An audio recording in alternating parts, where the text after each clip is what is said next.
Welcome to Sisterhood Checkin. I am your author and coach, Nadira Lewis, and I am excited that you guys, have decided to join me here again this Friday with Sisterhood Check-In with my amazing sisters that will be joining me shortly. If you are watching us on YouTube, make sure that you hit the subscribe button, hit the notification button so that you can be notified every time we upload a new video. If you are watching us on Facebook, make sure you click like and share if you've been blessed by the content that you have been receiving. So, I'm excited, guys. Before we actually, while we're waiting for my amazing sisters to actually show up online with me, I want to just elaborate and let you guys know that we're going to be continuing a part 2 of a conversation that we have had last week in terms of sex, dating, and relationship, and how each of us as women and men view relationships, right? So we're going to go ahead and continue our discussion, and I think we should continue the discussion because of the fact that I think the more conversations that we have around this topic of relationships and how men and women view relationships, it makes a difference, and I believe it can help in us understanding the opposite sex, both spiritually and naturally. So, but before we go ahead and before we actually introduce the ladies that are here, I'm going to go ahead and play this video. And when I get back, the next faces you will see will be that of my amazing sisters. We'll be back shortly. Thanks for joining.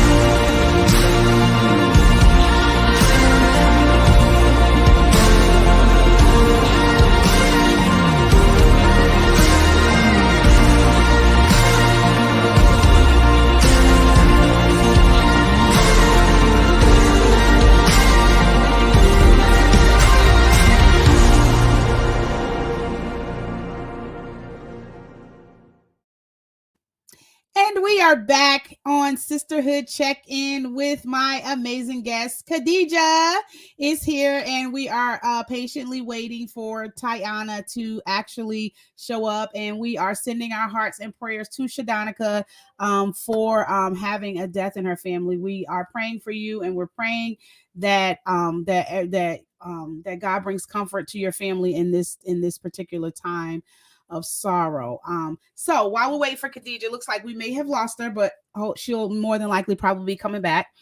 So we're going to go ahead and talk about this video, and I'm going to go ahead and play the second part or part of the video in the second aspect where I am actually where actually Larry Reid, and I'm going to give you a little bit of a backstory for those of you that didn't see the video for last week. Kevin Samuels actually posted a video last week and it went viral. So the video was mainly talking about if you want to go out on a date with a guy or you want to get to know a guy, that you will not be, the chances of you really getting to know him between the hours of 5 to 7 or anytime after 5, more than likely sex is going to be, it has to be on the table because of the nature of how men think. And he specifically indicated Black men. And so what he was indicating in the viral video is that if you want to get to know a guy and what he's really like, that you need to date them between the hours of 12 p.m. in the afternoon till 3 p.m. The problem with that is that as Larry Reid began to discuss his response to that viral video, because it went all over. I mean, I've seen people commenting literally all over the place, from YouTube to Shade Room, everywhere, Instagram, everybody's response to that video was of their own perspective and how they saw his perspective on dating after 5. So Larry Reid comes in, and Larry Reid talks about how he is, how we need, as women, as African-American women, that we need to pay attention to how a Black man explained to us how a Black man thinks, versus us assuming what we consider to be how we think that he is. But what he indicated is that we need to pay attention to the advice that he has given us, though it may not be in the best way that he's presenting it. He wants us to understand that listening to a Black man share how a Black man thinks will give us some insight on how they think. So we're going to go ahead and watch a part of the clip for the second part. Welcome back, Khadijah. Hey. So we're gonna watch the second part. I took a part of the clip that I want us to play because I know the video is like 2 hours long. We're not gonna play the whole video. There's an ending part of the segment that I thought was pertinent to the second part of this conversation that we need to discuss. So I'm gonna go ahead and pull that up. Hold on, let me go ahead and pull this up so we can go ahead and look at Larry Reid's response. And I think I'm gonna start at 127 because that's where I noticed that. Okay, so let me go back here.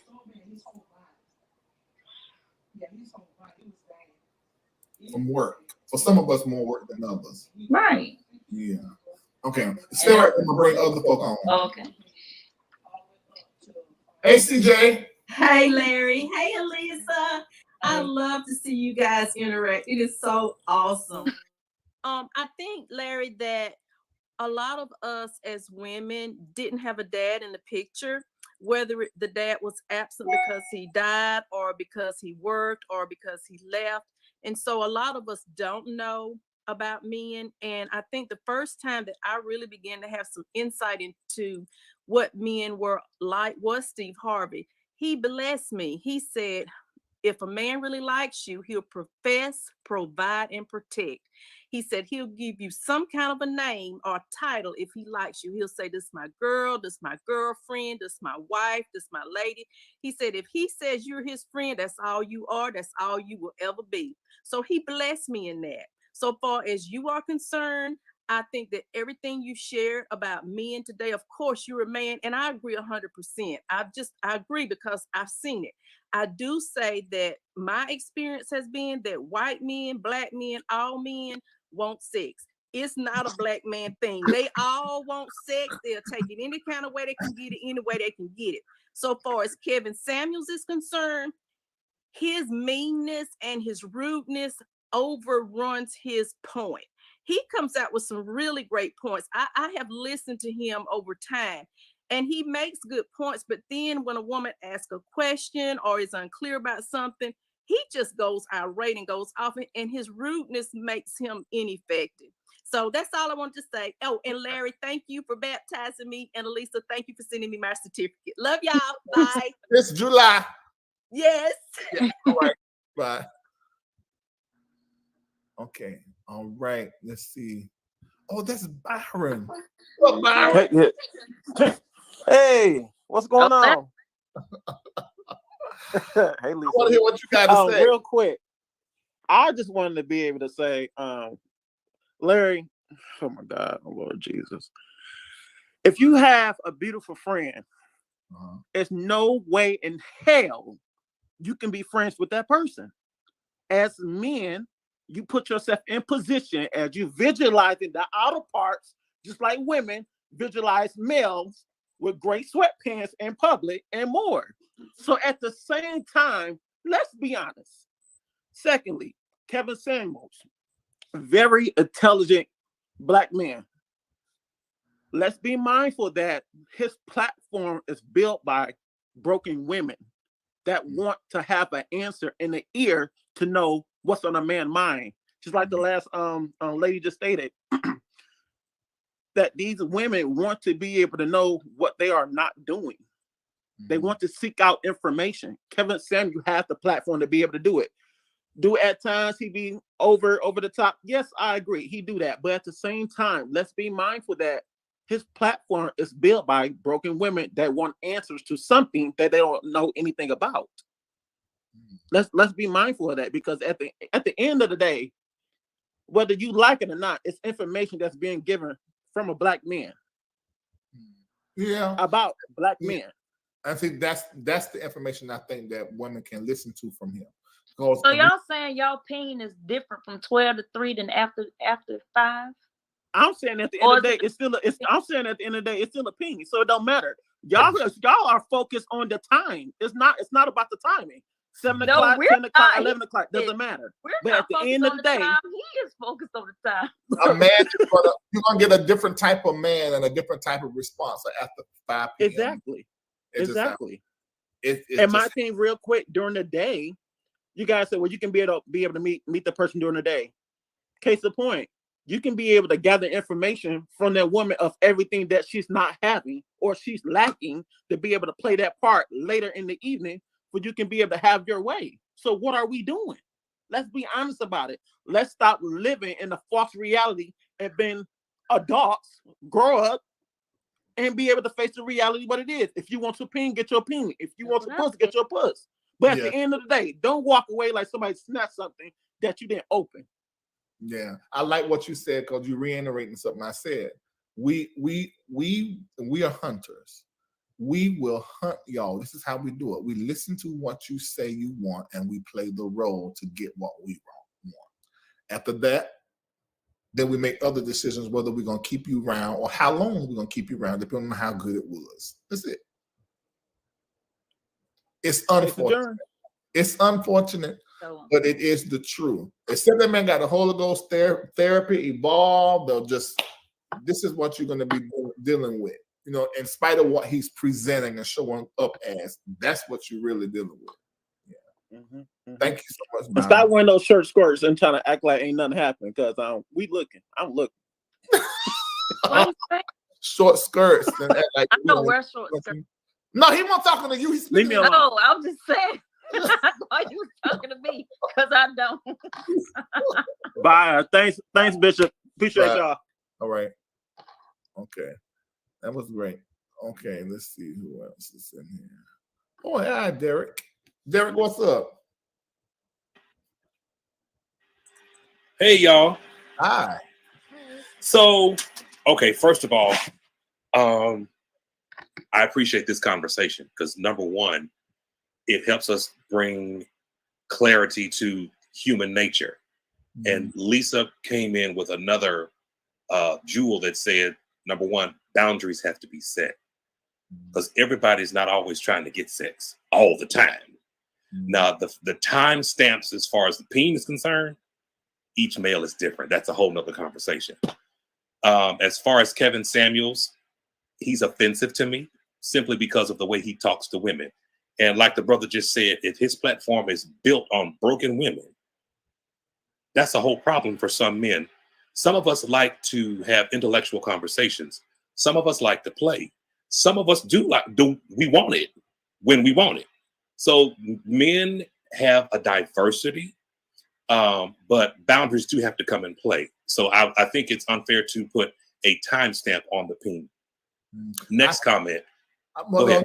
Say something before you get to your last comment. I like what you said about boundaries, Lisa, is because it's really to protect yourself, women, you need to set your boundaries. You can't leave it up to us. Absolutely, because we'll come and get it. Go ahead. We'll come and get it. Ain't gonna lie to you. What? No boundaries? Be in 5 minutes. A good example is this. I have boundaries. I'm an exceptional man. Lisa's here in the house. She's on the third level, and in her beautiful suite. Now, let's suppose if she comes at me a certain way, she's having a moment. Depending on where I am in my head, it's going to depend what happens. And whatever happens, it happens in that moment.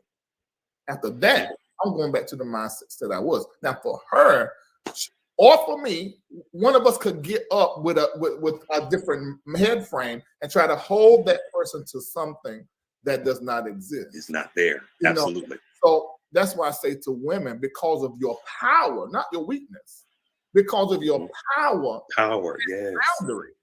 Because you are powerful, you have the ability to go to somebody who don't even have it on their mind. Right. Put it on their mind. Boom. Get what you want. That is you, and I think that is not enough teaching on women about their power. Power, yes. Weak thing, weak is not. Oh yeah. Mm-mm. A woman No. can an entire empire down. Lisa, this is a multi-million-dollar empire. Having her in the house, I could risk my entire empire because she could snatch it with a pussy. Just that quick. Last comment. Because my family is, I would say 85 to 95% predominantly women, some of the things that Kevin Samuel says from a male's perspective, yes, he's smart, but his delivery towards the women that are broken, because I've been taught to be a protector. I can't watch Kevin Samuels all the time. I can't watch him because I want to jump through the computer and just shake him sometimes because, number one, though they are broken, they're still queens and they have to be treated as such. Some of those broken women do not have that knowledge of their royalty or their royalhood or being queens, because a woman has been broken because of the lack of knowledge that she is that queen. A man, the same way. A man is broken because they have not been informed of how much their self-worth is, which puts them in kingship. Long story short, it's just a matter of awareness and delivery that determines both effectiveness. See y'all later. I like that. Thank you so much, Derek. Good to see you. You're welcome. Likewise. All right, at least we got one more and then we're gone because it's 4:44 and it's Friday. Hello, Ray, 8405. Hey, Larry. Can you hear me? I can hear you well. All right. Hello, Lisa. Greetings and love and hug from Zurich, Switzerland. So here's the thing.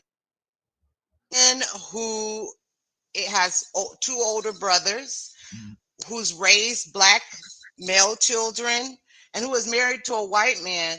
My white husband, my Black uncles, and their Black uncles and their white uncles have told them, you have to treat every woman as if she's your sister or your mother or somebody's mother eventually. They have to be respected. So just because you may have an urge, it doesn't mean you can act on them. And then we have to be careful with this narrative, because this is exactly why Emmett Till was murdered, because some white woman put out a narrative that he was a raging sexual dog, and he needed to be put down.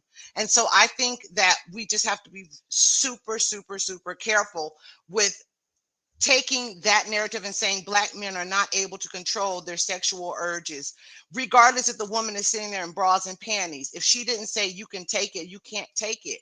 I just think it hinders us as a people. That's all I wanted to say. God bless you guys, and I'm gonna hang up. Thank you. This is what you got to say about that. Nice, good to see you always in Switzerland. Thank you.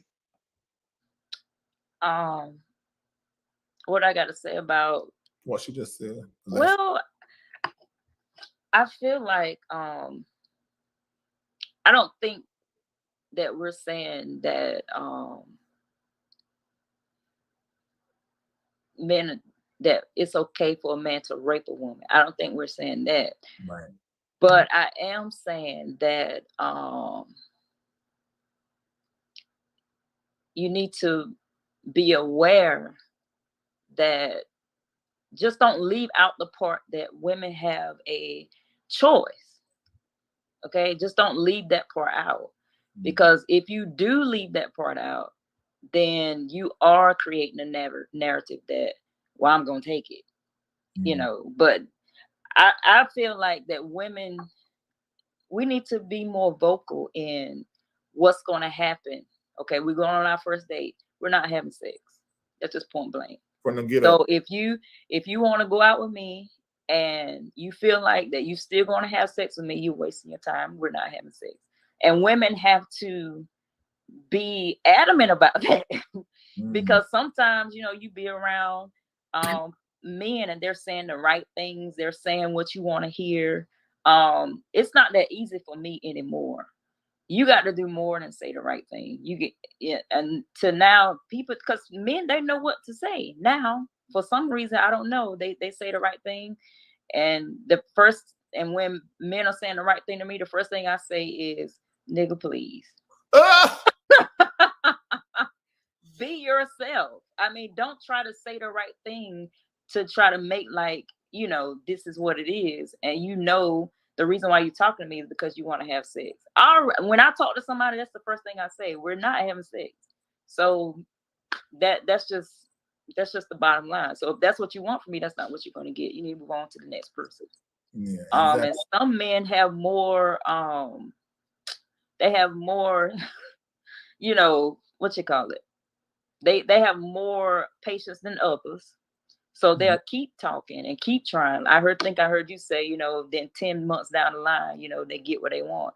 But no, I don't think that we're talking about the men raping the women at this point. I just feel like don't leave that part out. That's what I was trying to say in my commentary on my post, that you can want it all you want, but if I don't want you to have it, you're not going to get it. That's just the bottom line. So, okay. All right. I think that's great. Aunt Boo says sex shouldn't even be a conversation on a date, number one. But this is that's not the case now. It's not the case now. People, that was back in the day. I'm learning. I was raised old school, but that's not the case. When people meet you the first time, they want to have sex. It's like, that's the tester. Yeah, to see if they want to keep you, I guess. I don't know. But so it's the tester. All right, those of you that are watching, we still have 2,807 of you still left in the. Okay, so I want to stop it right there, because then after that, it kind of gets into some other stuff. It was kind of funny. I didn't play the part where he actually was on the line with this other guy who was a minister, and the guy says he talked about how he had a ministry, a Keep It Real ministry, and he said, you know, and it was funny because he threw in a side note and said, yeah, I'm actually in this city where I actually know. It's almost like he was trying to call him out. It was funny, but he couldn't focus on anything else. And he said, he was like, who you know that I know? It was kind of funny. But I wanted to open up the discussion to see, Khadijah, what do you feel? Because with both of us being women of God, I'm sure we have a different perspective in terms of approaching the information that we're receiving. I don't think the information is debatable. I think how you perceive and respond to the information is the discussion that needs to be made. So I'm going to go ahead and let you start and tell me, what do you think about what he just said in terms of men basically saying that this is, now I want to make sure that we understand that he is saying that this is how they think. He's not indicating that this is how that they are responding, because everybody's not having sex on the first date. Right. He's saying this is how they are. This is what they're thinking. So what is your response into hearing that little clip with Larry? I really believe that, and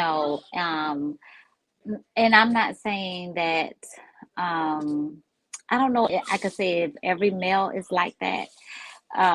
But then again, I don't know. I think every male that I've encountered or spoke with or something like that, I believe in one way or another,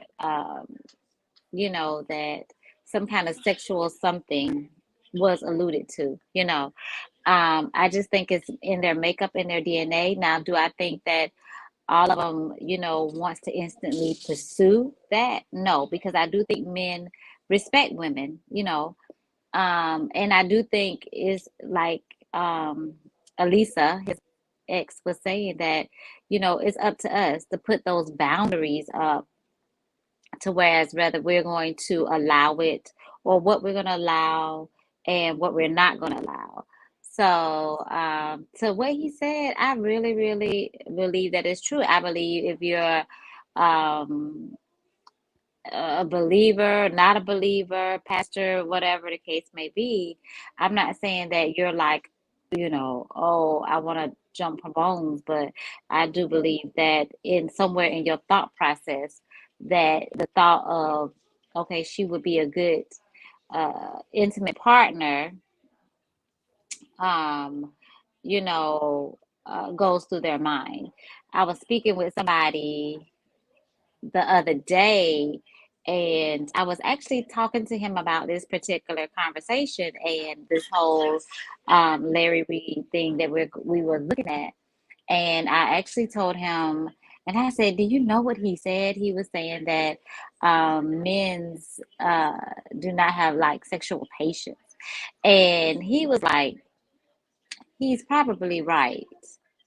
So for him to say that, that just confirms that, yeah, it's probably so. They think it, and I don't know why, they structure like that, but I do believe what he's saying. I don't think that all of them act on it, like I said, but I do think it crosses their mind more than it would cross ours. Right. And I think the main thing to realize is what is really the point that should be understood and taken.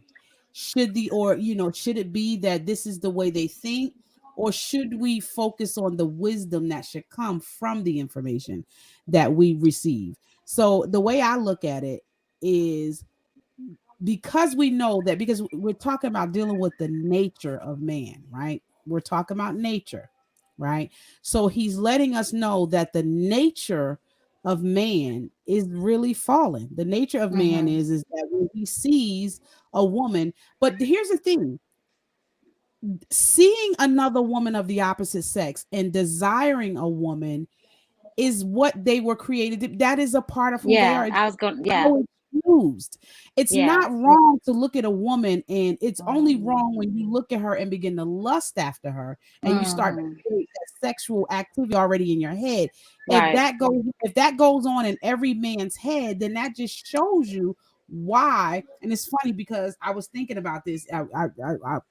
First Corinthians chapter 10 verse 13 says, there has no temptation taken you but such as common unto man, that but God is faithful, who will not suffer you to be tempted above you are able, but will with the same yeah. temptation I say also my make a way scripture. of escape. You'll make a way of Mm, escape. So if you are in a relationship or you're dating somebody and they have already set forth in their mind, and they have made it known, right? Or based on the information that was just given tonight, and you are still, like Lisa said, you are still in control. We control yeah, access to sex, men control the relationship, right? mm, So I still think that we have to really look at who we are, right? And yeah, really grab a hold of the power, like you said, understand the power that's given to us. A lot of the times, these men are not really fighting women because some of the women are giving it up. They're not, yeah. they know it. Let's be real. Like they know it. They're not fighting it. Put your earpiece. When it's presented, they're giving You it, got your right? earpiece in. Put them in. They're giving it, right? So Mm-hmm. it's not so much where they're just sitting back and saying no, no, no, and men are just jumping on them. What he's doing is letting us know, don't be a silly woman, you know. Mm-hmm. And is that's the when I first started this whole thing, that was my main thing, is not being a silly woman.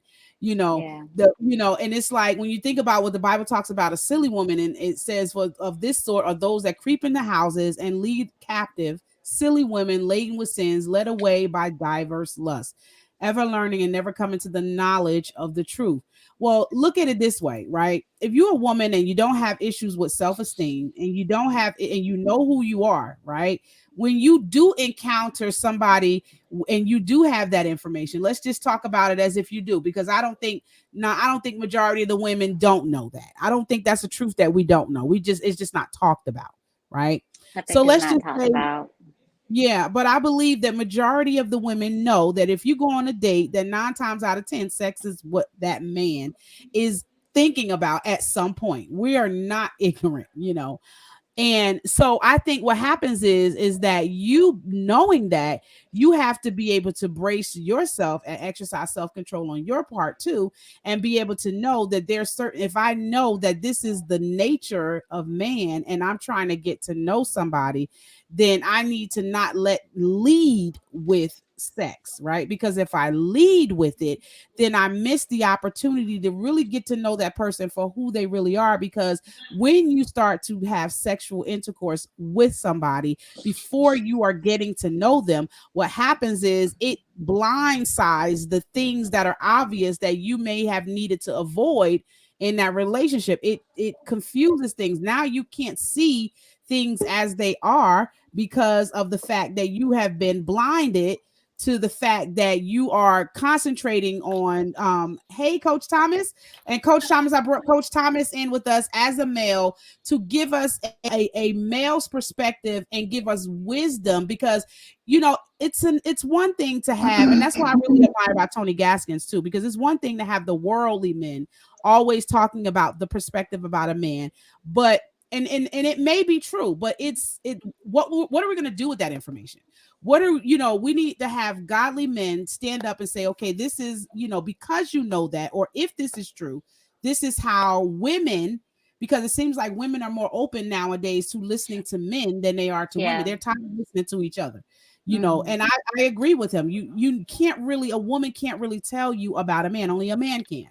So Thomas, you being a married man and a man of God, what are your perspectives in terms of men? I know you didn't see the clip, but there was a clip that Larry Reid had played, and I'm not going to replay it for the sake of time, but I'm going to just summarize basically what the clip was. Kevin Samuels is a dating and relationship expert. And so his business has been built on sharing how men, especially African American men, think in terms of relationships and sex. And so he spends a vast majority of his time blatantly, what he calls, keeping it real to the women and telling them the truth about what he feels like how Black men think. So his video went viral last week, I believe it was. And what part of the video went viral is when he said, if you want to get to know a man, you have to get to know them between the times of 12 p.m. in the afternoon to 3, because from his understanding, he said that if you go out on a date with a guy after 5 o'clock, that sex has to be on the menu. And because of the nature of how men think. So I want you to kind of give us your input. You've been married for 35 years and you're a man and you are African American. So share with us, man of God, about this perspective. Good evening. Well, first of all, thanks for having me on the call. No problem. We've been together for 35 plus years, married for 26, going on 27 years this year. A guy like himself, and I've heard him before, he doesn't speak for all men, but he probably speaks for those who have that type of mindset, right? So I think that's more of a mindset versus a rule, okay? Right? It's not set in stone that's what it is, because at a certain point, there's a courtship that has to happen, right? And inside of that courtship, where you get a chance to know each other, it can happen at various times of the actual day, right? So I think, he could be talking from a perspective of his experience and or different men who he actually spoke to, right? Because I think the difference is when you meet a woman, understanding the purpose as to why you're dating her and as to why you're with her. Right. So if you're single and just not really looking for nothing sustainable, then yes, maybe that is the rule, right? Because you almost have a mindset of, well, I'm going to get them before they get me, unfortunately. When if you're looking for something long term, the things on the menu are different, right? Especially for a man, right? You look at that young lady's aptitude. How is she, and how do you think she is when it comes to rearing children, right? How will she be if we were into something long term? Are there things in her past? Does she have daddy issues? Does she have unsolved issues that are coming up in a conversation that we're actually having that will give me an insight on which direction to go? Right. So if your sole purpose is to have sex, then yes, I guess at a certain particular time, you would say, okay, it's almost like an investment, right? So if I'm going to take you out after a certain time, I expect the ROI, right? A return on my investment, right? If that's what your intentions are, okay. But again, we all know, if you're planning on doing something long term, it just has to be deeper than that, right? because one thing they don't tell you about even relationships and about marriage, right, is the longer you're married, the harder it is to be married. So if you start off superficial, it's going to be hard to make it long term. Oh, wow. That's good. Because these are the things that they don't talk about, right? So again, and I was talking about two things. Number one, your foundation has to be solid. And when you meet a young lady, what you don't realize is you're building a foundation. Number one. Number two, and I always tell my wife that the man's job is to set the sail in a relationship. Okay, a woman takes that vision and helps bring it to fruition, but she's looking at him to say, "Hey, babe, which way are we going?" Because that's important. Why? Because there's two fundamental responsibilities that a man have, and that's to provide and protect. Okay, so if I'm leaning on you to provide, where are we going? And we all know a woman doesn't necessarily need a man to tell her what to do, because women been taking care of, society for centuries. Okay, but I was talking about positioning. See, a virtuous woman understands her position. It's not that she can't do a man's job. She's been doing it for centuries.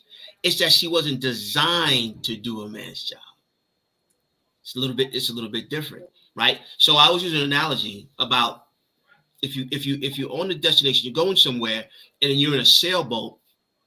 What determines how you get to your destination? Well, how you set the sail determines where you're gonna ultimately end up.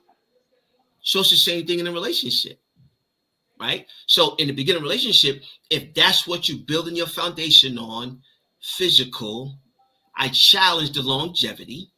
And if you don't understand positioning, once the relationship starts and you're out of position, it's hard to make a wrong right. Because typically how you start is typically how you end. Wow.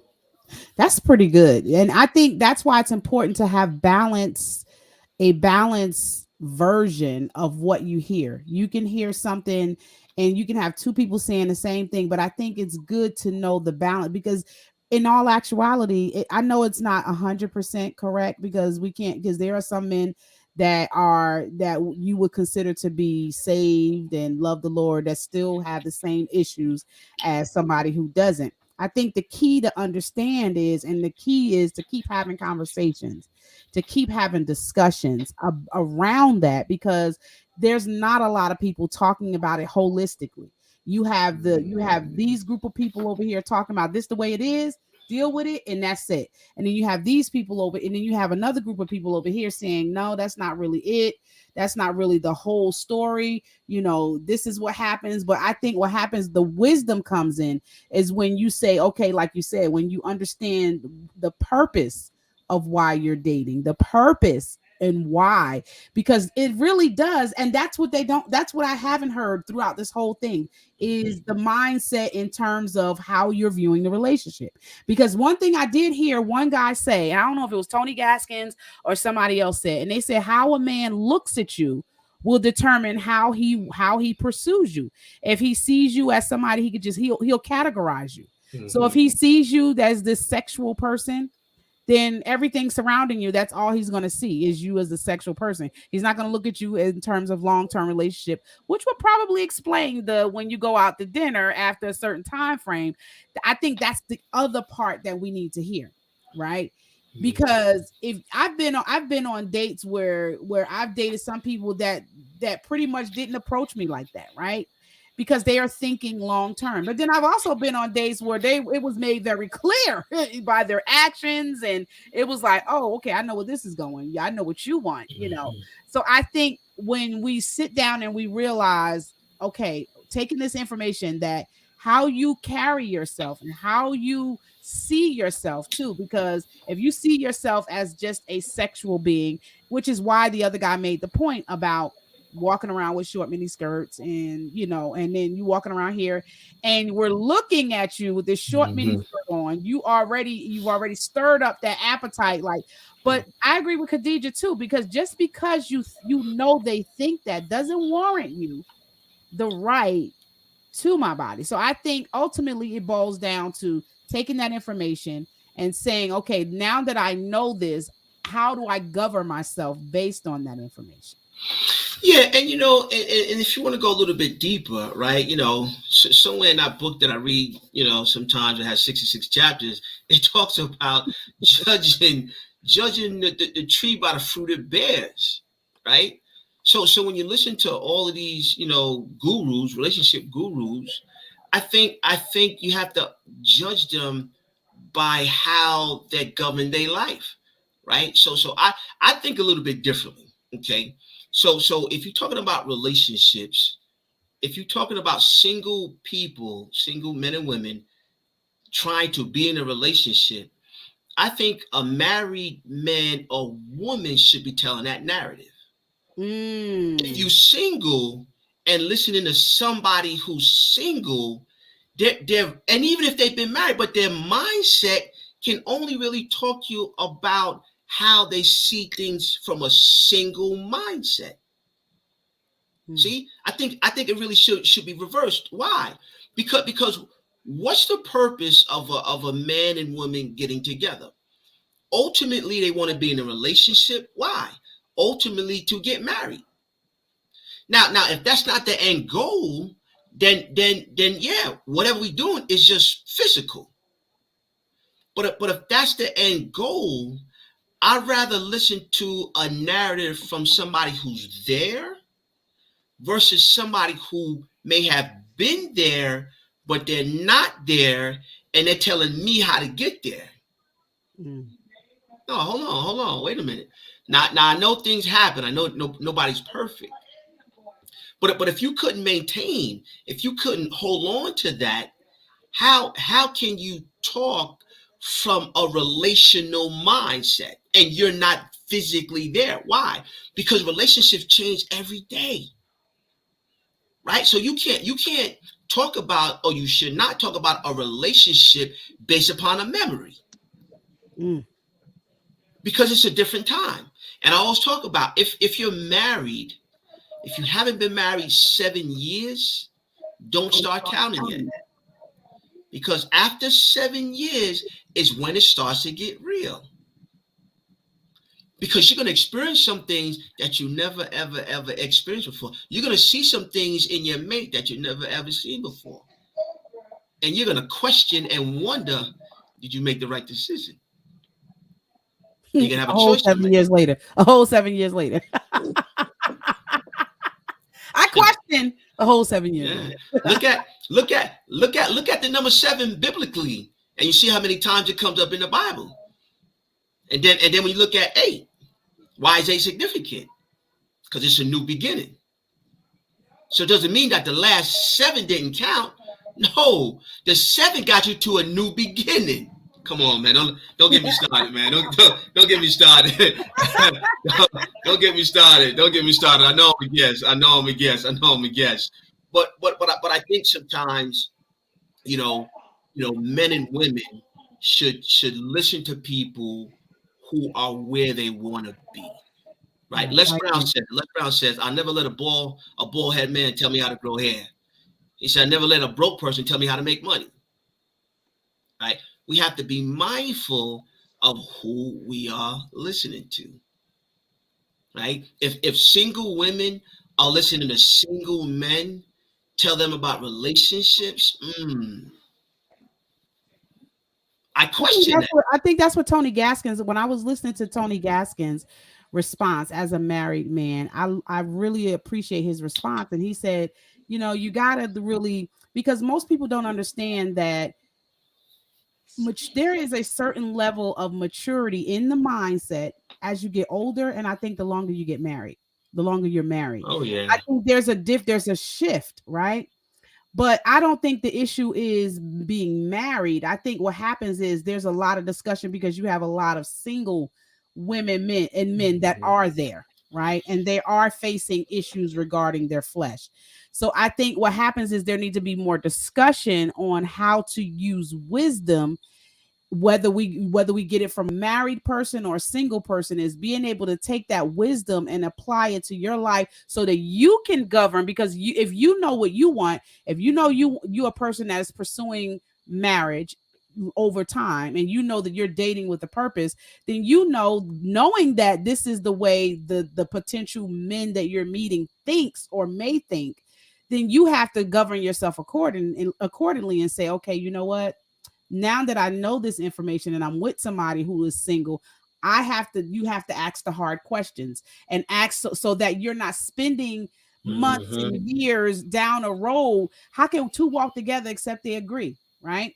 So I'm not going to walk down a road with somebody who has no intentions on going in the same direction that I'm going in, because I don't wasted time because you're investing emotionally, you're investing financially and physically. So I think when you start having those discussions and being intentional in those beginning discussions, you get to kind of determine what type of mindset of the person you're getting to know. What do you think about that, Khadijah? You're absolutely correct. Yes, ma'am. I think being a single person myself, and writing books for single women, and just the wisdom that you gain, because even though the times and seasons have changed, some of the patterns are still the same, and so just looking at that is an indicator to me that, yeah, it's 2020, but they did this in 2017, 2018, 2019, and stuff like that. That, to me, that helps me give advice to single women, maybe not single men, because I'm not a man, so I can't view from that perspective. And I agree with you totally. Whoever said, like, I don't agree with men giving advice to single women like that. And I always used to think, like, why is it that the single men got so much to say and none of them are married? Like, none of them are married. Like, you got so much to say, but that'll make no you sense. still, right, you still single. And if you're looking to get married, I do feel like you should take the advice of maybe someone like Thomas, who's been married 35 years, or been together for 35 years. That's some wisdom that you can gain and some foundational truth to say, hey, we went through the good, the bad, the ugly, and this is how we made it through. So I mean, I agree with you totally. Yeah. I'm gonna tell you guys about two things about men. Number one, 9 out of 10 men will take the path of least resistance. What does that mean? If you let him get away with it, he will. If you keep the bar low, that's as high as he'll go. Yeah. But if you raise the bar, if he wants to be with you, he'll jump to the moon to be with you. But sometimes women don't understand that, and they allow men to get away with certain things, thinking or hoping that they're going to change. Yeah. And then when it doesn't happen, then women get frustrated. Why? Because we just take the path of least resistance. Number two, it doesn't take long for a man to know that he wants to be with you. Come on now, say it. I done said that so many times. Come on now. It does not take long. If you're with a man 2, 3, 5, 7 years, and you wonder why he never proposed to you, you're not engaged, I question if he really wants to be with you. Why?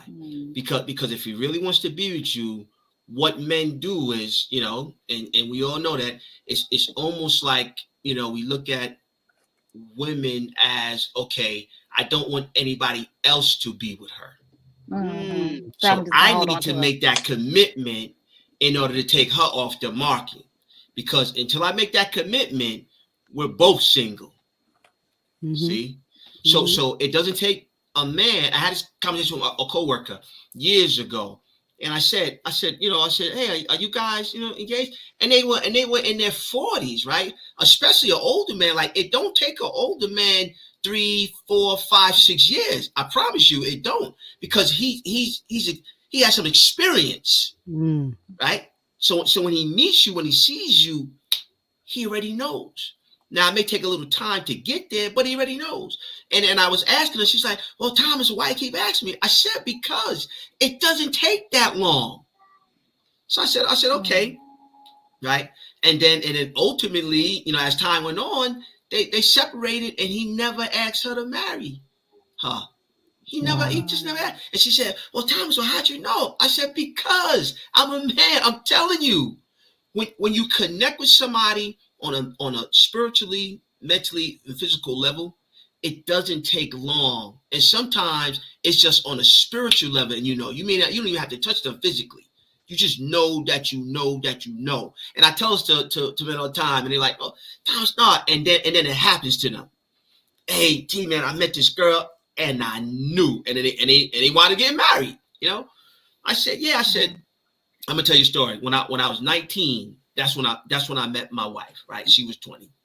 I was at a house, and my mother was coming down the street with my sister. So I stopped the car. Now, I've never introduced anybody to my mom, just never. You know what I mean? Single parent, just never. So my mom stopped. So I said, Carolyn, this is my mom's. Mom, this is Carolyn, and this is my sister. She said, oh, hello, how you doing? She said, nice to meet you. I said, Mom, this is the girl I'm going to marry. I was 19 years old. And then Carolyn said, Thomas, don't say that. You don't know that. I said, no, you don't know that. I know. You don't know that, right? And then, you know, we was dating. That was 86. And 87, she wound up leaving and moving to D.C. with her friend, with her girlfriend. Hey, okay, cool. No problem, right? Then she called me in 88. She came back to New York. You know, we was been dating ever since. And then 95, we actually got married. And people say, man, Thomas, you was with her 8-9 years. You didn't get married. Yeah, but you got to understand, I was 19 years old. Be a fool to get married at that age. Why? Because you're still growing, you're still maturing. But when we were mature enough, that's when we did it. And people used to say to me, well, man, you know, girls, women, I wouldn't wait for you, you know, for that long. I said, okay. I said, now here's a choice. Just think about this. If somebody told you you could be with somebody for 3 years and get married, and then after 10 or 15 years, you got divorced, or you could be with somebody for 8 or 9 years, and then you got married and you stayed together forever, which one would you choose? They said, the second one. I said, yeah. I said, but this is the difference. You don't know that though, right? It's because you want it fast, you want it quick. I said, but forever, that's a long time. So why you rushing? Oh, you just want to be in a relationship until it's no longer convenient for you. And then you gone. But when you understand forever, that's a long time. So choose wisely. You shouldn't choose in haste. But a man will know, and a man will let you know, hey, yep, you definitely have the qualities that I would love to be with for the rest of my life. He gonna let you know. Now when it actually materializes and happens, you know, that's remain to be seen.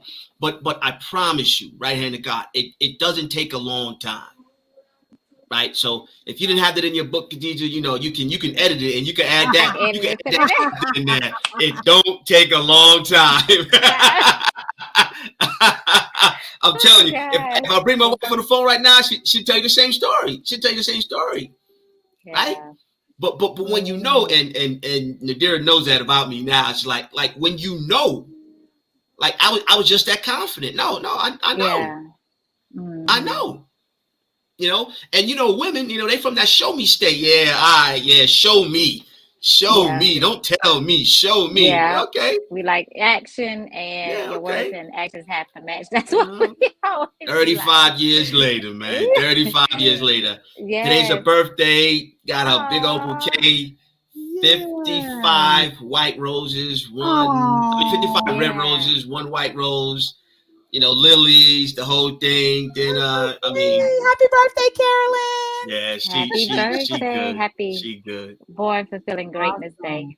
Yeah. So, you know, I hope that was some value. But go ahead. It was. That's true because a friend of mine, um, so she was dating this guy, and she was like, "Well, if he don't marry me by this time, it's over. If he don't marry me by this time, it's over." But he continuously wanted the relationship, you know. And so, her pastor kept telling her, "Hey, be patient, be patient.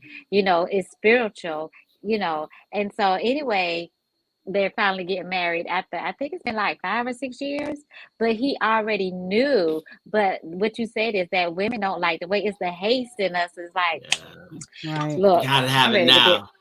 right. Yeah, Like, we've yeah. been dating. We always Yeah. hear like a man Yeah. knows. So why do you have to, date or court for an extended period of time? But in a man's eyesight, he may be looking at the future while we're looking just at the moment. Sometimes, So I agree with you 100. Yeah, that's a good point, right? So the thing about men is we know, but sometimes we're slow. Mm-hmm. Right. So as a woman, and I had this conversation with my coworker a few years back. We know, but we slow. Oh yeah, but we slow. No, we know, but we slow. Right. And I told her still, because she was asking me whether or not she should really, kind of give him an ultimatum. I said, well, you have to let him know how serious you are so he can move. Because if he knows, if you allow him to continuously take the path of least resistance, then he will. Yeah. It's okay, women. It's okay to if you call it giving a man an ultimatum, but it's okay for you to know, right? If I really want to be with you, it shouldn't be a secret. Right. See, it shouldn't be a Yeah. secret. That's when women get impatient. Right.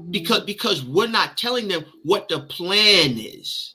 Right. Yeah. But sometimes you got to shake us up. You got to shake us up. Like, hey, okay, now you said, this is what we're gonna do. Like, let's start to see some things, because we at work. I'm saying, we may have a business. Like we got all these other things going on. But as long as you're there and we're comfortable, then there's no sense of urgency. Right. Yeah. Absolutely. But we're going to take a quick break and we're going to continue this conversation. This is really amazing. And I mean, thank you so much, Thomas, for bringing the male perspective from a married perspective, because this has really caused me to see things about this whole situation differently. So we're going to take a quick break and we'll be right back. If you guys have any comments and you agree or disagree, put it in the comments and let us know, and let's have a discussion about it. That's what we need. More discussions about how men and women feel regarding relationships. We'll be back after this. Why you be all on my line about nothing? Why won't you go get you $1 or something? Get you $1 or something. Why you be all on my line about nothing? Why won't you go get you $1 or something? Get you $1 or something. Why you be all on my line about nothing? Why won't you go get you $1 or something? Get you $1 or something. Why you be all on my line about nothing? Why won't you go get you $1 or something? Get you $1 or something. Why you be all on my line about nothing? Why won't you go get you $1 or something? Get you $1.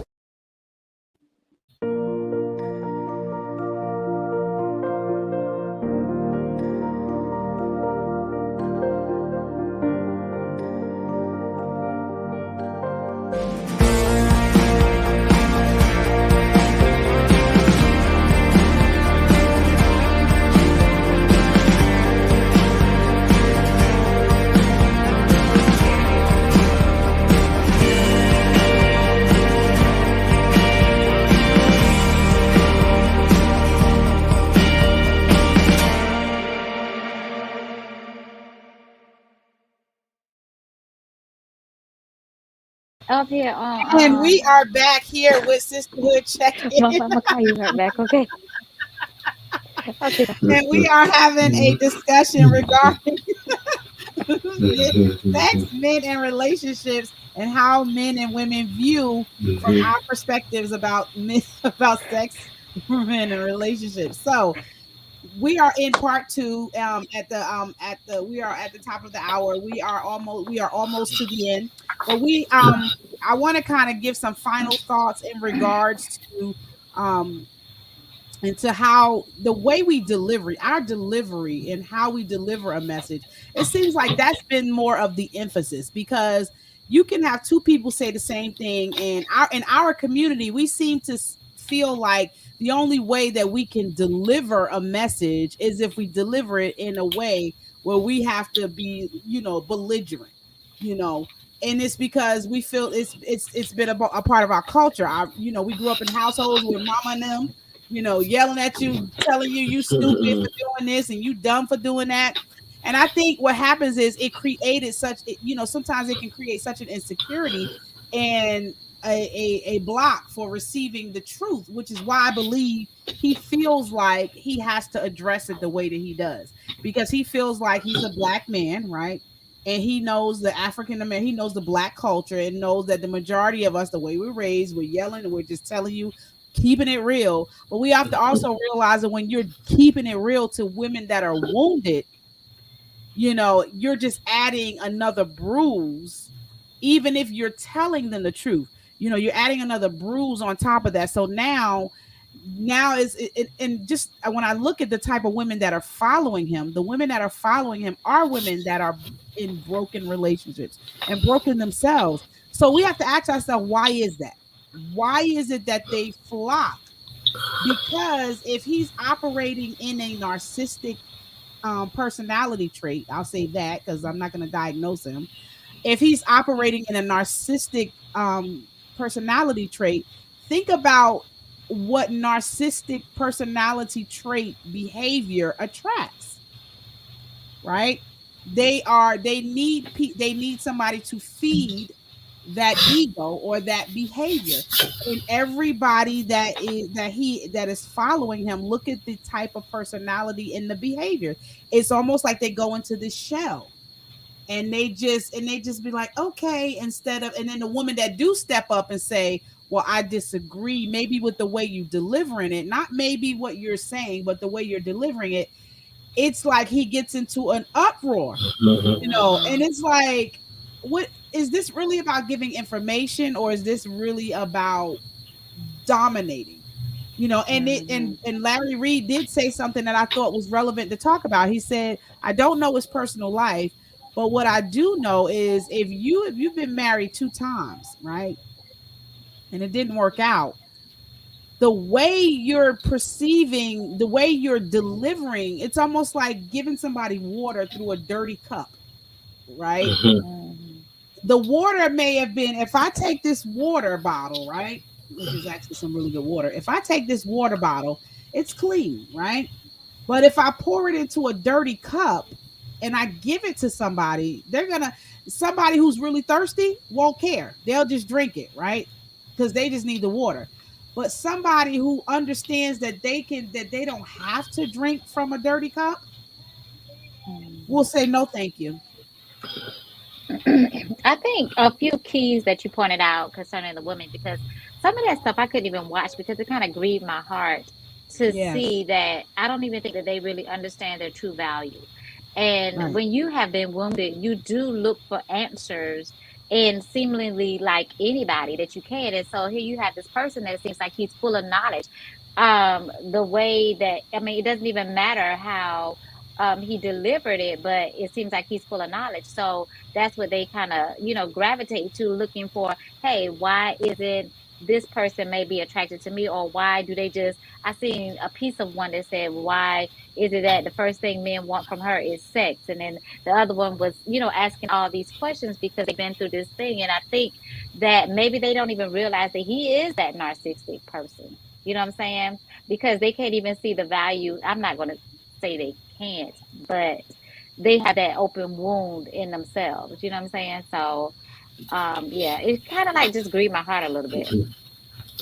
Yeah, and I don't listen to him. I've listened to things that people sent me about him. The ones that really hit the airwaves and or go viral. But I think sometimes women may have low self-esteem, right? So if you made some not correct choices in your life, and your self-esteem has been damaged, you actually look for something or somebody to give you a word or some sort of inkling idea of what direction to go, right? Because if you already know that, you know, your life is not going the way you want it to go, and especially in the relationship area, you may listen to him to try to hear something to glean from, right? It's the same thing if you're into self-development, personal development, right? You know, I've been in personal development for decades, right? And you pay thousands, sometimes hundreds, sometimes thousands of dollars to get in front of, you know, gurus, your Tony Robbins, your Les Browns, like all of these different people. Why?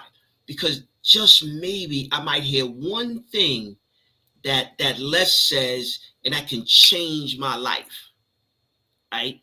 So we pay for that because we're looking for some sort of heads up in terms of how we actually can move our own needle to the point where, okay, based upon the fact that I am in this particular space and I want to go to a higher space, and somebody is talking a language that I like because what they're saying, I may be able to learn something, I'll pay for that. Right. Well, in the invent of these internet streets, you don't have to pay no more. And now they write on your phone or they write on your computer, and now you tune in because you might hear something to help your situation, right? You know, I think he really would do well if he tried to help women with their self-esteem challenges, right? And not kind of, you know, demean them, if you will, because they're in a particular situation and they're looking for love, right? So they get crucified, you know, because they have, you know, a few kids or something to that effect. Because I heard him say, you know, to a couple of women about that they're not going to find love, they're not going to do this, instead of helping them with themselves to help those children. See, because children follow the mother, right? Especially if she's a single parent, right? So what can you tell them to help herself to give the kids a chance? Right. I don't like the way he made it, because we don't make children on our own, right? We don't impregnate ourselves and then we go through the birthing process alone physically, right? Maybe not emotionally, because, you know, if you have your spouse there with you.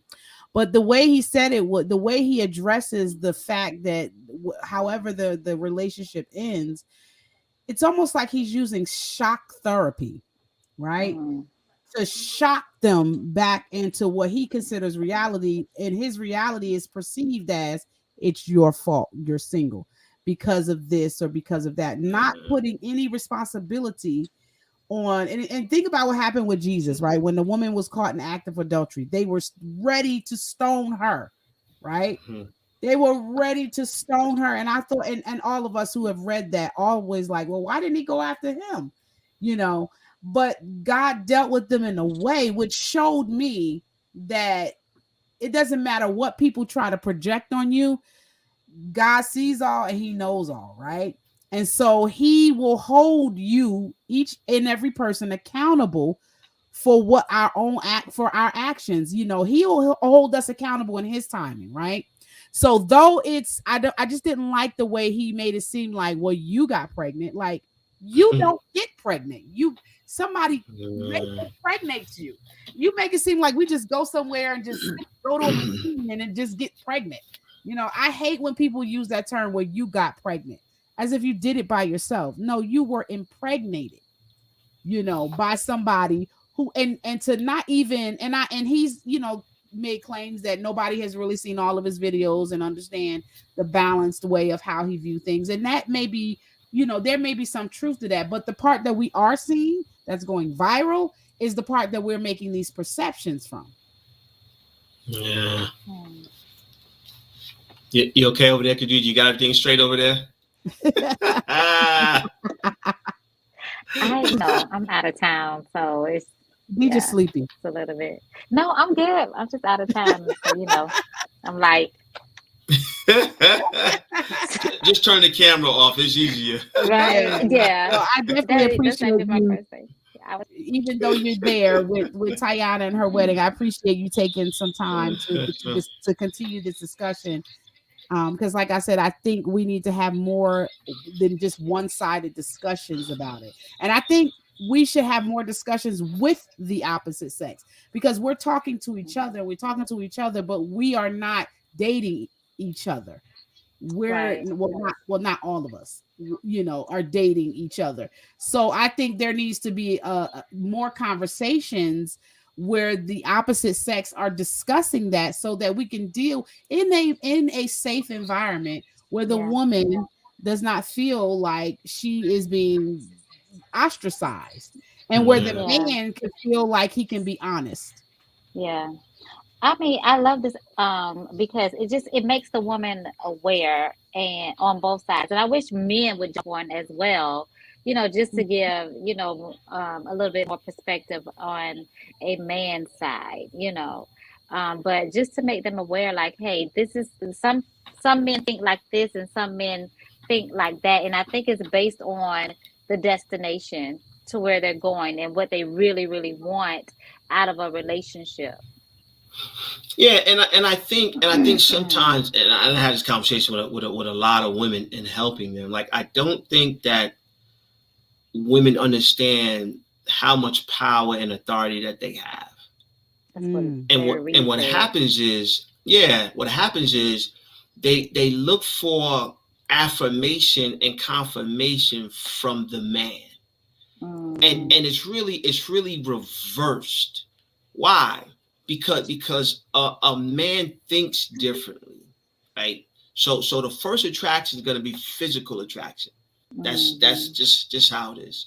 Then the next attraction is your spirit, your mind, right? And that's the in-depthness that we really, a mature man, right? Not a young boy, right? I'm talking about a mature man, right? So once those things happen, what happens is women give their power over to the man, hoping and praying that he'll respect her. It's sad, but it's true. Yeah, but not realizing that you hold the power.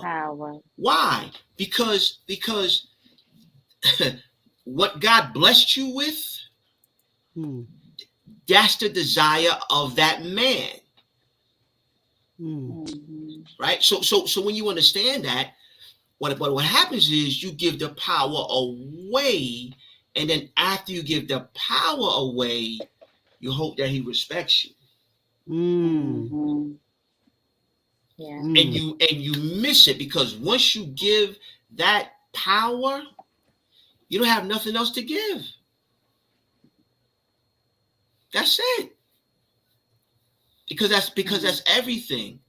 So when you understand that, right? And I know everybody has their needs. Everybody has their needs. I get that. But you have to understand your position, right? Why? Right. Because he goes after, and we go after women innately because of what they possess. Not just because they look pretty and aesthetically appealing. No, right? So if I'm attracted to a woman and I feel like, I want to spend the rest of my life with her, procreation is in there somewhere, right? Because that's what we are put here for. Okay? But what happens is when you give that power too soon, now you're not so sure about the relationship. And somebody said to me something, a friend of mine, and she said something that was so powerful, and I never forget it. And she said, Thomas, she said, I tell men especially, I can watch you longer than you can pretend. I said, yo, that's deep. She said, I can watch you longer than you can pretend. Why? Because if you're dealing with somebody that's pretending to be this magnificent person, just watch them long enough before you give up your power to see who they really are. Mm-hmm. Now, once their actions and their words line up and you watch them long enough, you know who they are. You know exactly who they are, right? And don't overlook those red flags. Oh no, that's just, I'm sure, that's he'll just see, women have all of these different reasons why he's doing these things, because you don't want to see him in that light. He's attractive, he's handsome, he's this, he's that, or okay, he may be. But allow him to show you who he is. Yeah. You said Then you something can make so that key. determination. Huh? You said something so key, because that's in my book, that even when we see the flags, we as women sometimes just overlook it. Yeah. We don't even, we just like ignore it. And just because we want to feel that emotional attachment or that connection or that quote unquote, hey, I love you, but I really don't, because I don't have the actions to it. So we just override and overlook, the real thing. Until it manifests itself. Yeah. Why is that key? Because women, you have a sixth sense. You have another sense that men don't have.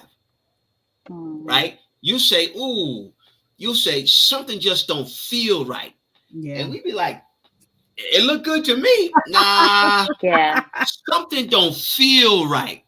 And we like, what are you talking about? They was cool. They was this. Nah, you tripping. Nah, you say, nah, something don't feel right. See? Because you have that success.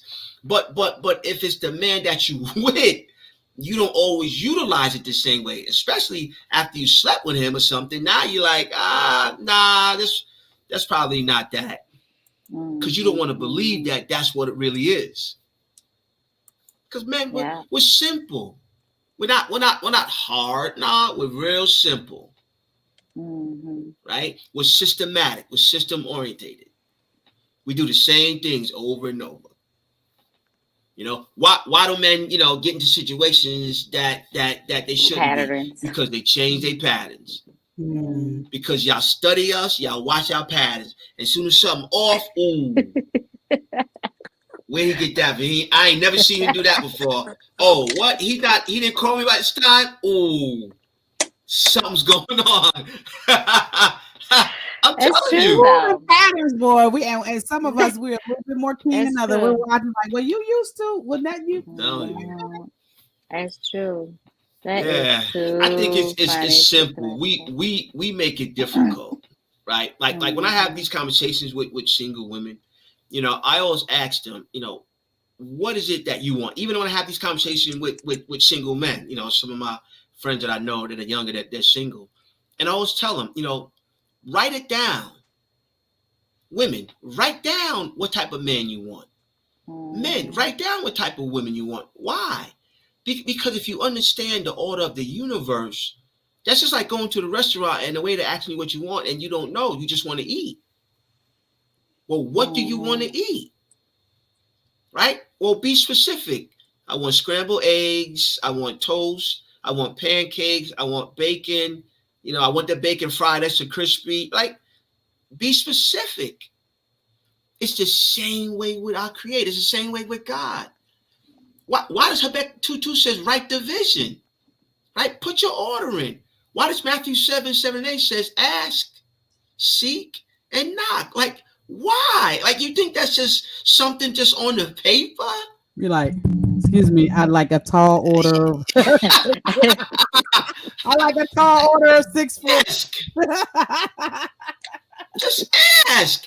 And then challenge him to deliver what you asked for. Right? I'm not trying to simplify it, but a lot of men and women are single because they're not specific in what they want. See, just being with somebody, or just maybe you don't want to be alone, is not specific enough. Right. So now you start to deal with, different types of men that really don't do nothing for you. Why? Because you didn't ask what you want. And you know why? If you Khadijah, if you ask your single girlfriends, hey, Maria, what do you want in a man? They're gonna hesitate. You know why? Because they're not sure. That's the truth.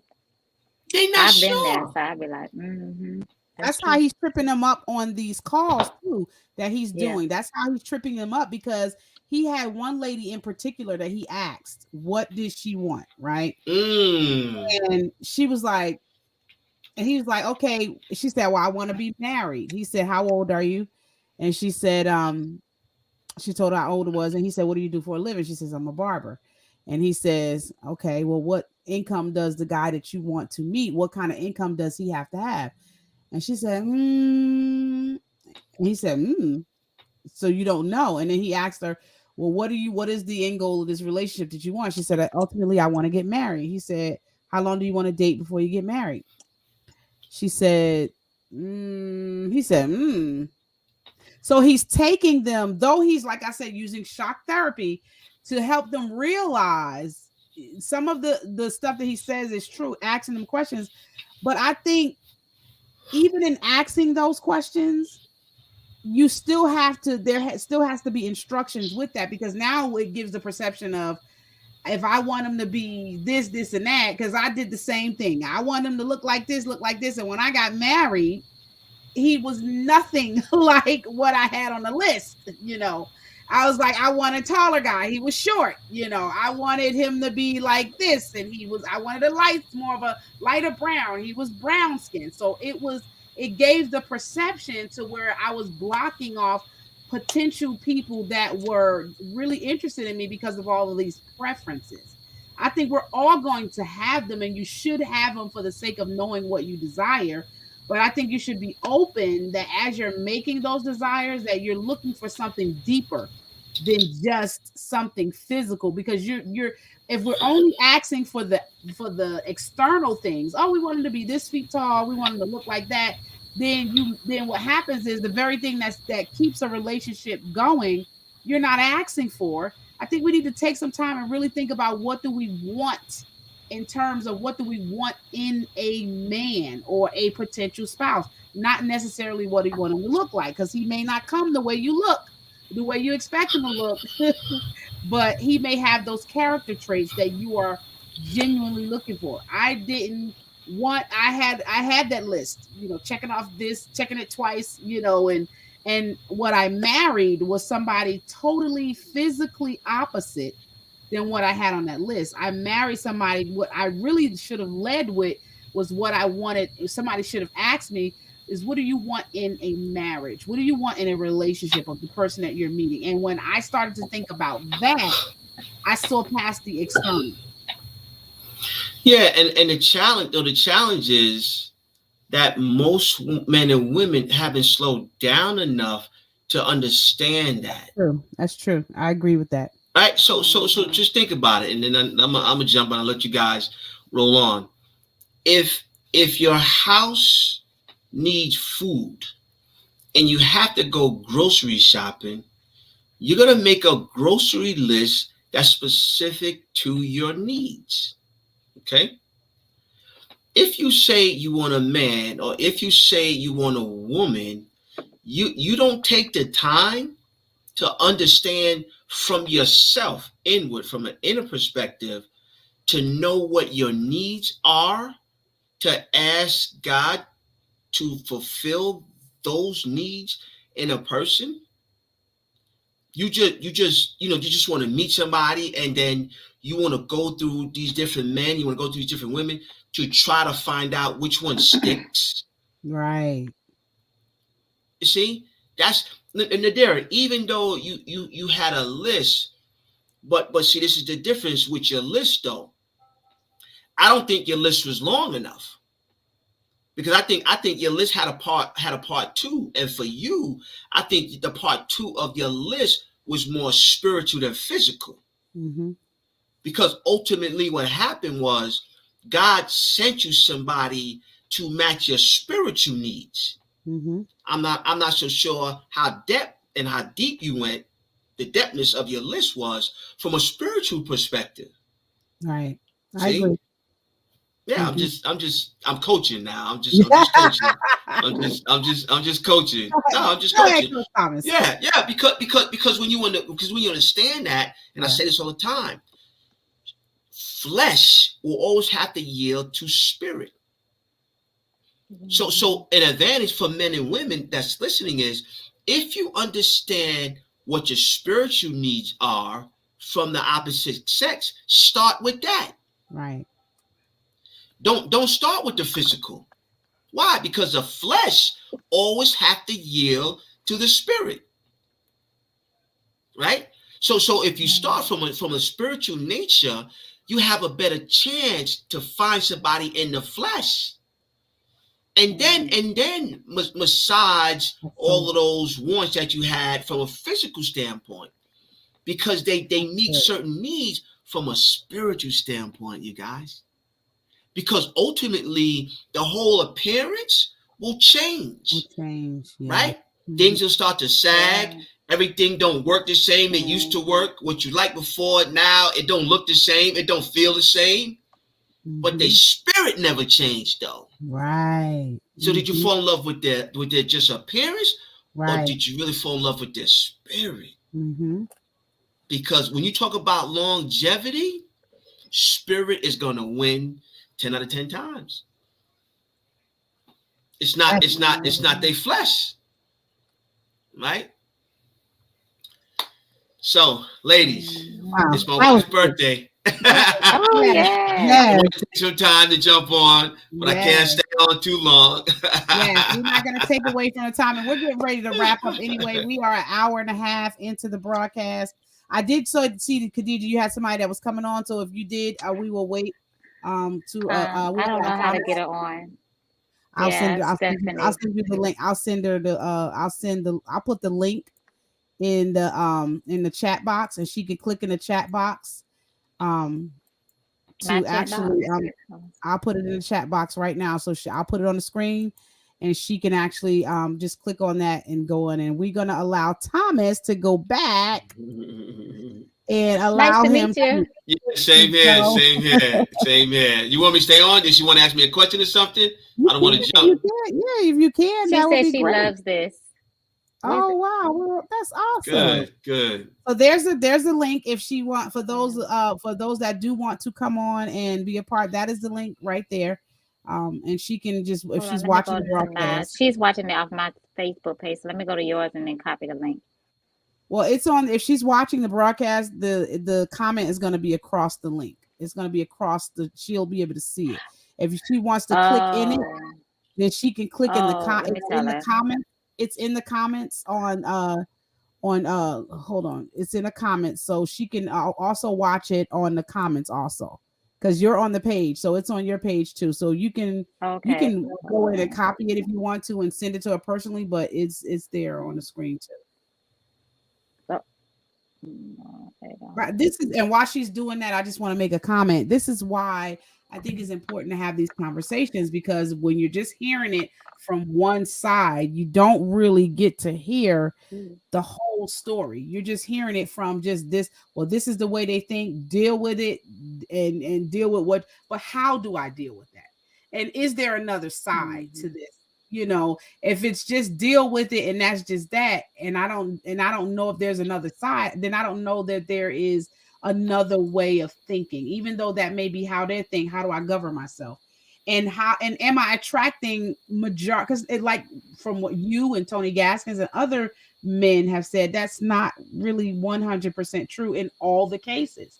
So those other men need to speak up and say, hey, you're not speaking for everybody. Because one guy got on there and said, I have a young lady that is my sister, because he made he made the statement that all men, when they see women that are beautiful, their first response is sexual. And he said, I have a woman my best friend, she is a woman. He said, I don't even look at her like that. There's no type of attraction like that. Mm-hmm. And he was like, and she's beautiful, but because of where I placed her in my head, yeah, exactly. He didn't place her in the sexual aspect of his mind. Exactly. Is that a self-control issue, or is that a matter of him just being mature? I don't know. But he made it clear that no, that is not the way all men think. And I wonder how many other men have that same conviction. Oh yeah, a lot of us do. It's just a lot of us do. You know, a cat like him, you know, I don't, to be honest with you, a lot of that stuff to me is for ratings. You know what I mean? So I'm about energy, and I would never spend no energy, you know, trying to debate or articulate with a cat like that, because you don't know the reasons behind the things that he's saying. Right. And he doesn't speak for all men, especially not all African American men. So you can forget that. So, but there you go. Yeah, when it comes to energy, you know, you got to be real careful on where you spend your energy. Right. Well, Stephanie, welcome to Sisterhood Check-In. Thank you so much for joining us. And from our understanding that you have something to say regarding this topic, so introduce yourself. Let us know who you are, and give us. I don't really have anything to say. My name is Stephanie. I'm a friend of Khadijah. We work out together, and I was just kind of scrolling, and I saw Khadijah. I said, "Let me see what she's talking about." So, I mean, and it just caught me because we talk about this kind of stuff all the time, and I just kind of jumped in right when you were talking about how we have the power. Right. Oh yeah. Amen. And we do have the power. And I had read this before. I have, you know, a few girlfriends that we've talked about it before. And you have to teach the man how to treat you. Like, if you teach him how to treat you, he'll treat you the way you want to be treated. But if you allow him to treat you the way he wants to, he'll do that too. Because that's path of least resistance. Right. So, but I like, you know, a lot of things that you said. It was like really deep. I'm like, okay, I need to start thinking about that kind of stuff. I like the whole grocery list thing. I'm like, okay, let me be a little bit more specific. There you go. There you go. There you go. I like a tall order of right. I mean, but like I need to be specific about what I need, not just what I want. Because because most of our list is what we want. It's not what we need. Right. Yeah, that's right. Good. So I need to be introspective. And I need to start thinking about what I really need at this point, right? Because I don't want any more children. I can guarantee you that. I'm 51. My children are grown. I don't want any more children. But what I need is, I need a companion. I need someone who is God-fearing, like for real, not pretend God-fearing. Like somebody who really fears God reverently. Like I need you to fear him in reverence, and it takes a real person to fear God in reverence, right? So I need to sit down, and I'm gonna do this weekend for real. I'm really glad you said that, because it's gonna be cold outside in Florida, so I won't be going outdoors. I'm gonna be in the house. So Stephanie, can I coach you for 2 minutes? Because I don't have long. Please. I don't have long. Well, because of my dear friend Nadira, I jumped on. So if I can coach you from a godly perspective, if you understand that God doesn't look on the outside, right? You guys heard it. He looks on the inside. Why is that important? Because if you start from the inside, that's where God is. Right. He says the flesh is weak, but that's where we start though. And we wonder why it's always a recurring thing, because it's weak. Anything that's weak always needs to be continuously be re-strengthened, right? Re-strengthened because it's weak. But your inside, right? The things that make you tick is what's important. So my question to you is, have you read Habakkuk 2:2? I have. Okay. So Now, these things that we're talking about, have you written them down? No. No. Okay. Now, why is that important? That's important because when you understand from a biblical standpoint, it's kind of what we're talking about. If you look at Jesus's plight when after he got baptized, when he was on a backside of the desert, if you read that passage, every time Jesus got tempted, what did he say? When he said, if you who you say you are, turn this bread into stone, what did he say? He wanted him to prove it. No, what did he say? It's written. It is written. It's written. It is written. Then he said, he showed him the city, said, if you all say you are, you can have us. What did he say? It is written. If you study that, if you watch that, if you understand that, the reason why that was said was because he wasn't leaning upon his own understanding. And when you write it down, it becomes law. Yes. You got to understand that, right? So if you're driving in Florida right now on the turnpike and you go over the speed limit and you get pulled over and you get a citation, that citation will have a number of the law that you broke. Yes. Right? Yes. So it's in the books. It's written in the books. You was on this turnpike doing this miles an hour. It's supposed to be this. And you went over that speed limit. So you broke this law and this is the number. The reason why they can hold you accountable is because it's written.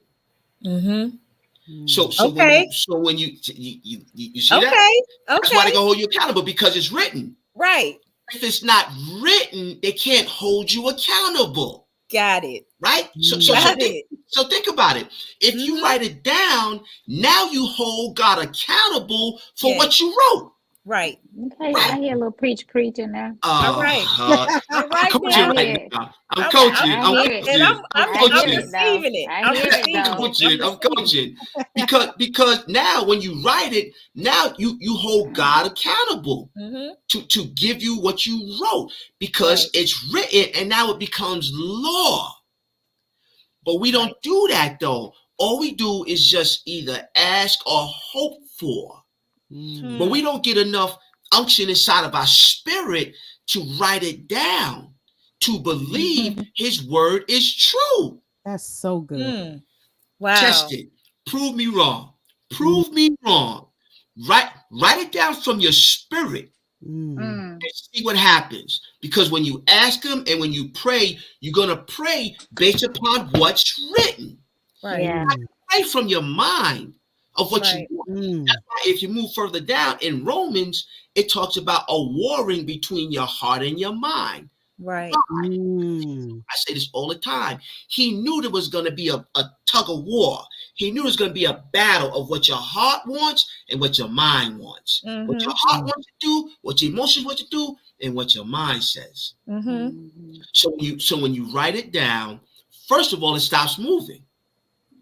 Why? Because now when Khadijah say, girl, Stephanie, who you say you want the man? Hold on, girl, let me get my list. Hold on. Let me get my list. Because it's right there. It stops moving. Right. And this is the last thing, and I'm gonna leave y'all with this. In Proverbs, it talks about life or death is in the power of the tongue. Yes. Stephanie, when you write it down, when you believe it, out of the heart, the mouth speaks. Got it.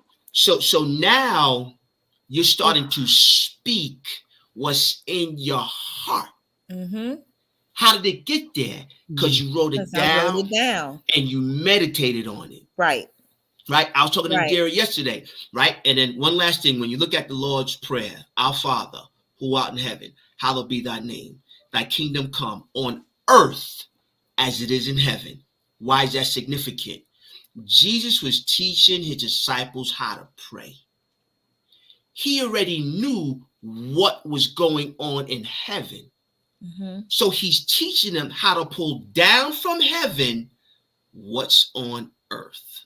You see that? I like it. And if God, and he tells you, no, he doesn't judge you by your appearance. He judges the heart internally. So if you don't get these things down internally, what is he utilizing to give you what you want, Stephanie? Wow. He can't. He can't. He can't. He don't have nothing. He ain't got nothing. Wow. Nothing to work from. He don't have nothing. Look, you teach it tonight. Okay. I'm just a guess. He don't have anything. I'm with it. I mean, it's like that with anything. Like in the beginning of 2021, I wrote a list of goals that I wanted to meet by the end of the year. Yes, ma'am. I had that list on the wall in my room. I had it on the wall by my door, held myself accountable. That is how I held myself accountable to get the things done that I said I wanted to do by the end of the year, because I looked at it every day. But I didn't think about doing that for a relationship. I never thought about doing that. I just, try to see what I want to. And most of those goals, Stephanie, most of those goals you accomplished. You know why you've never done that? And probably a lot of us never done that? Because most of the ways that we've been conditioned to build relationships is based on the flesh. Right. And so we are only taught to be intentional only in one area of our lives. And that's towards the goals and the dreams.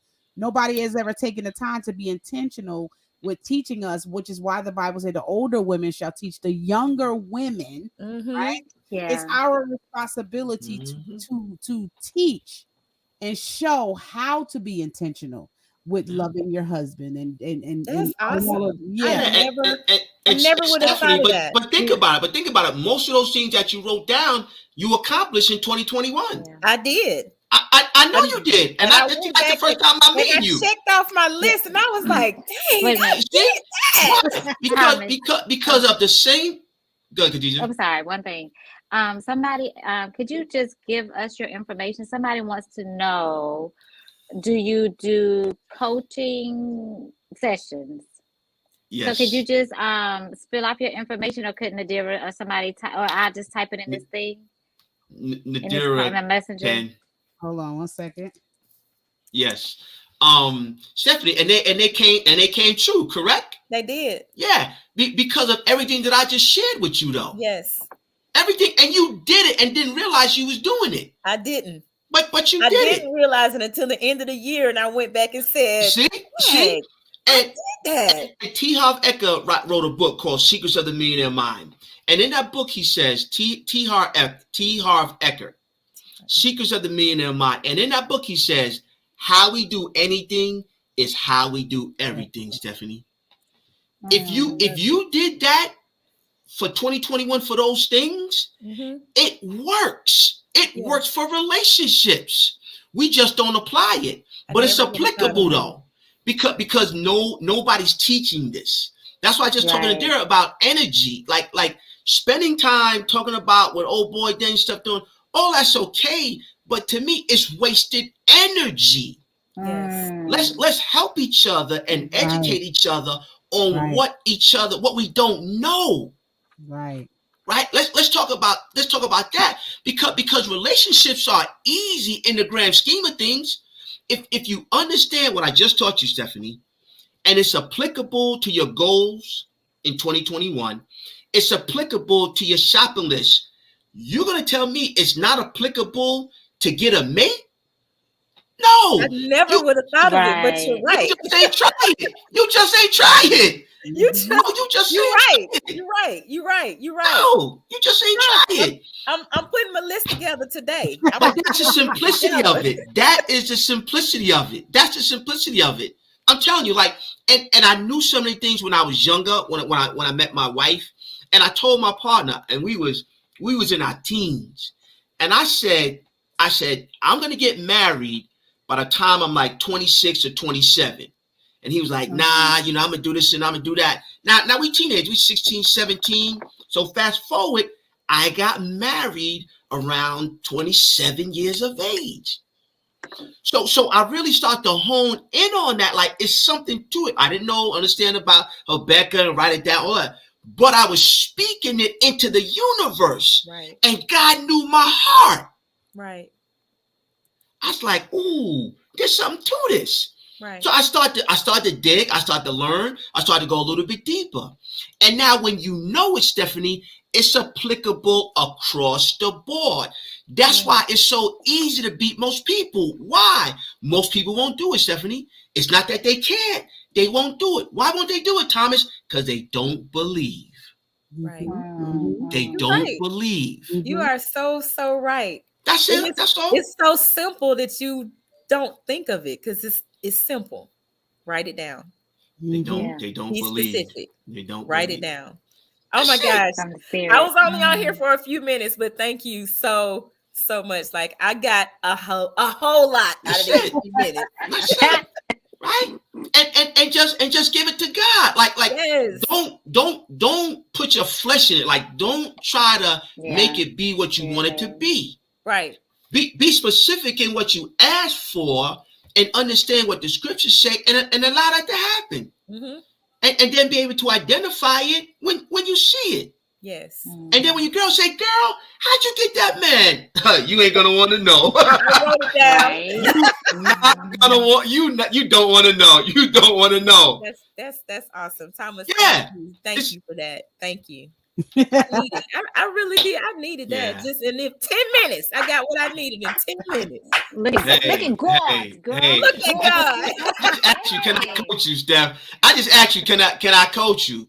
Because sometimes we do certain things, but whether it be from the pulpit or whatever, they're not telling a message in a way where it's transferable to the point where it's applicable. Okay, good messages, and that's fine, right?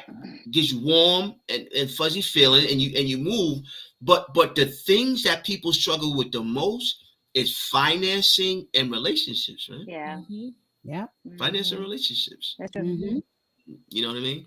So the formula is there. It's there. It's just people don't understand the simplicity of it. Because we do it in a lot of other areas in our life. Right? I had a friend. This is my last one. I had a friend, and he's a developer.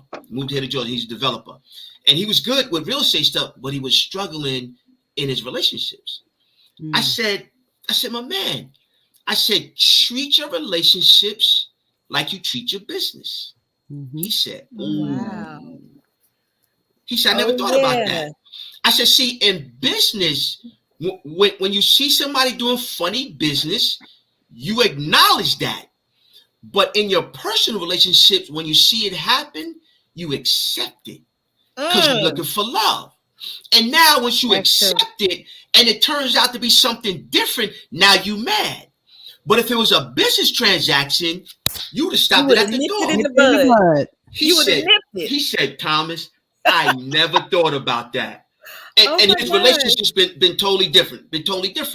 It's just a perspective. We do certain things certain ways, but we categorize our lives to only accept that. We don't realize our Creator has given us the formula. But sometimes, I'm going to say this and I'm going to leave. Sometimes we need a coach to help us get out of us what he put inside of us. And this is where we go wrong, Stephanie. This is what happens, especially for our diaspora. We say, I'm not going to pay somebody to tell me what I already know. That's the first thing. That's the first place we go wrong. The second place where we go wrong is African Americans don't sit on couches unless we have to. We don't go see a psychiatrist and stuff. That's just not what we do. Now, if we have to, some of us do. I'm saying the majority, we just don't. So what does that mean? We look at a coach, and we look at a coach as a shrink, as a psychologist. So we don't sit on couches, so we don't do coaches. The challenge is we don't understand coaches. Right. But if I told you Oprah Winfrey, Michael Jordan, Tiger Woods, Venus and Serena Williams, all of these high profile people, guess what they had, Stephanie? What's that? A coach. Oh yeah. They had a coach. So we want to get to certain levels in our lives and we think we can do it by ourselves. And we wind up floundering, kind of chasing our tail and figuring out why we're not elevating ourselves. Because you need somebody to simply tell you exactly what I told you tonight. I didn't tell you that something that was just so profound. You knew everything and you understood everything that I told you. It's just the way I formulated it and put it together and handed it to you. Mm-hmm. Now you can accept it on your palate. Now you can eat it on your palate. See? And that's the art of communicating. Why?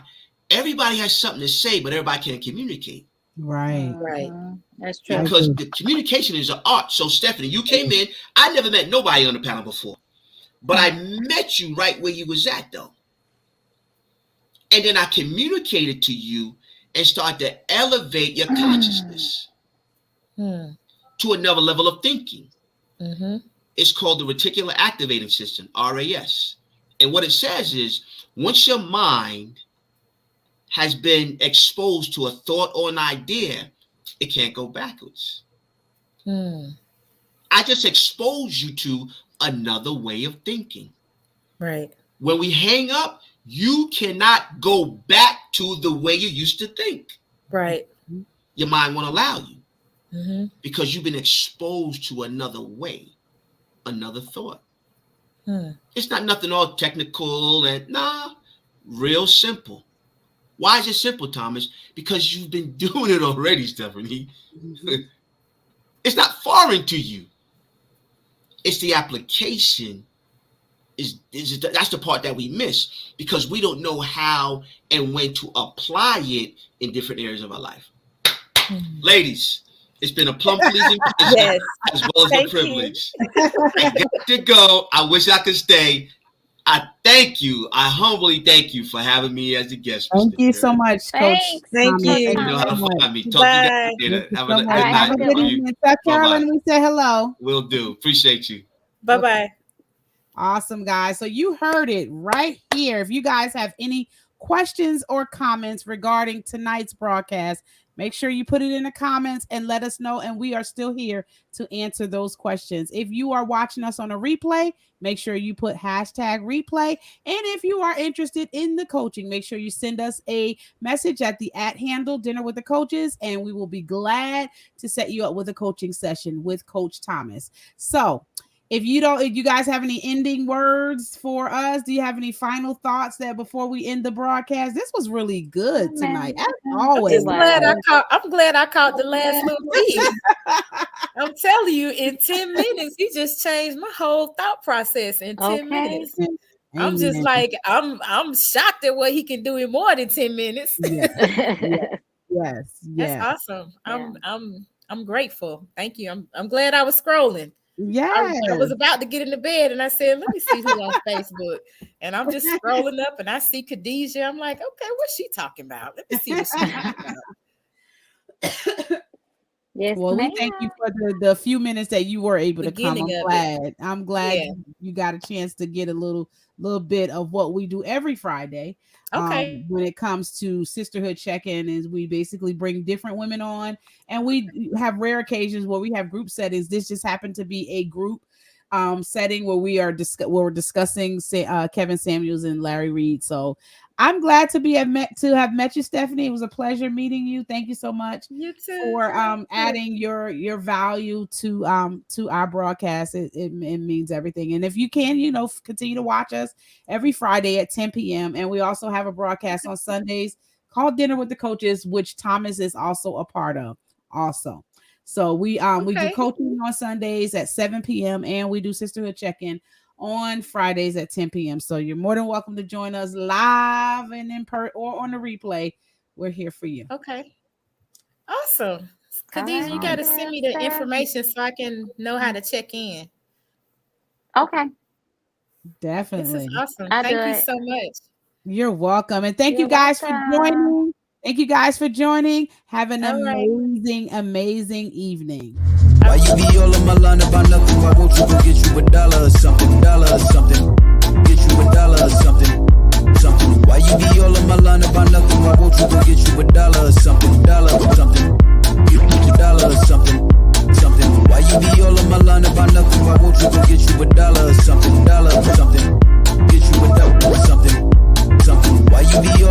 Malanda by nothing, why won't you go get you $1 or something, $1 or something, $1 or something, $1 or something.